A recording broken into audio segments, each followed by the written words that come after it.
Hello and welcome to the Healing Mama podcast. I'm your host and certified positive discipline parent educator, Danny Bonsignor.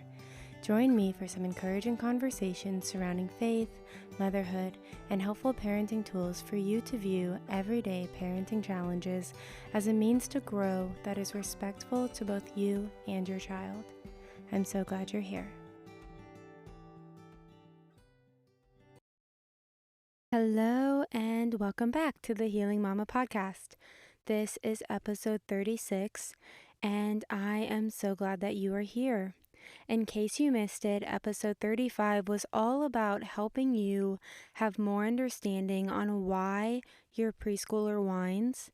And today I want to share some tools on how to actually teach your little one to use their words respectfully and without nagging, threatening, or raising your voice. You hear it all the time, and maybe you've even said it before when your child was having a hard time communicating, but the phrase, use your words. It sounds like the right thing to say in the moment, but what if your child doesn't have the words yet, or doesn't have the tools to access them under stress? Developmentally, at this age of 3 to 4 years old, the right brain, which is responsible for emotions and creativity, is still leading the way.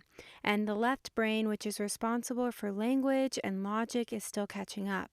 And under stress, the brain disconnects, meaning your child literally cannot find their words when they are upset. So I like to think like I'm underwater and I can't breathe and someone's yelling at me to just breathe. Just breathe. It's that simple. Just breathe. And I'm literally underwater and I'm like, I can't breathe. And I imagine that's kind of how our kids feel when they are losing their minds and they're so out of control and they don't know how to gain control back, and their adult is just telling them to use your words and their brain's like, we don't even know words. It's not funny, but I do think that you have to find humor in these things to just lighten the mood a little bit. But when you know this, I feel like you're less likely to say the phrase, use your words, especially when your child is in that stress state. So when your child hits, yells, or cries instead of saying what they need, it's not always defiance. Often it's immaturity, it's dysregulation, or it's a skills gap. And what they really need is coaching and not just correcting. So, like I said, I'm so glad you're here today. Let's talk about how we can respectfully teach our children the art of using our words, communication. So I want to give you 3 positive discipline tools. The first one being practicing in calm moments. Instead of waiting for your child to whine or yell, teach them what to say when they are calm. And maybe turn it into a little role-playing game. Make it fun and low pressure, and children at this age learn so much through play. It's basically the key to their heart.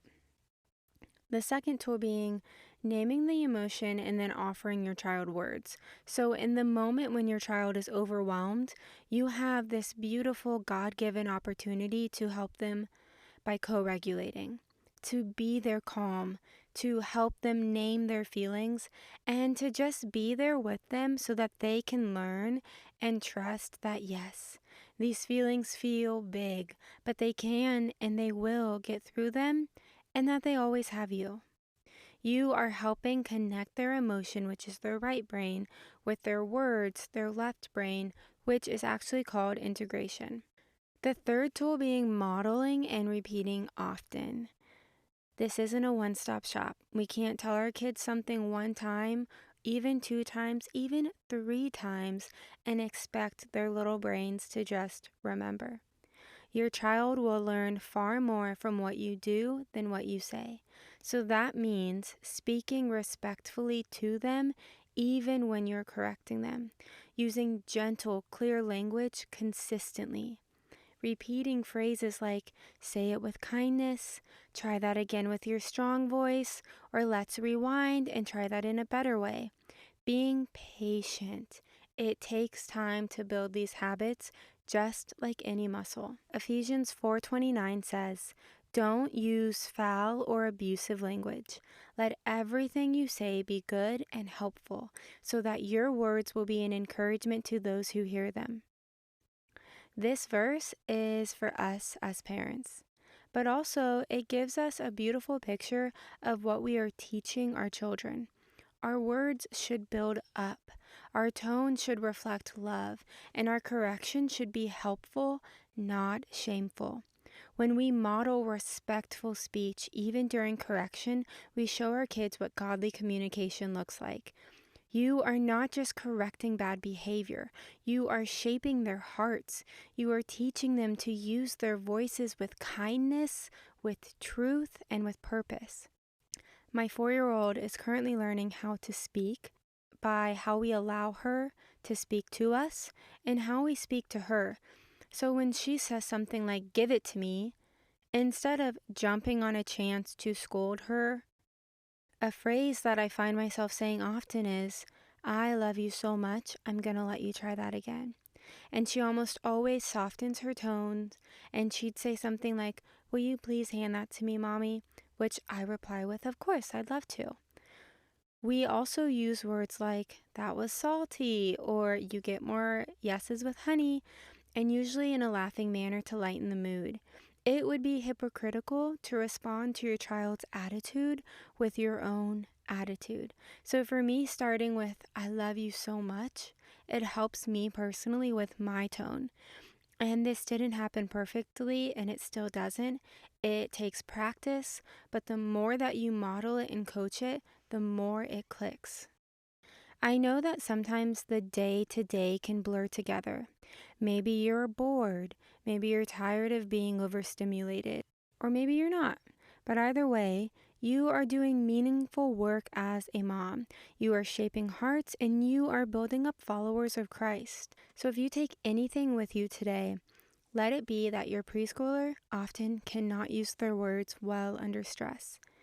Their brain is still learning to connect feelings to words, and your job is to coach and model, not just correct. Ephesians reminds us to speak in ways that build others up, and that includes how we speak to our kids. If this encouraged you today, will you share it with a friend or to your social media?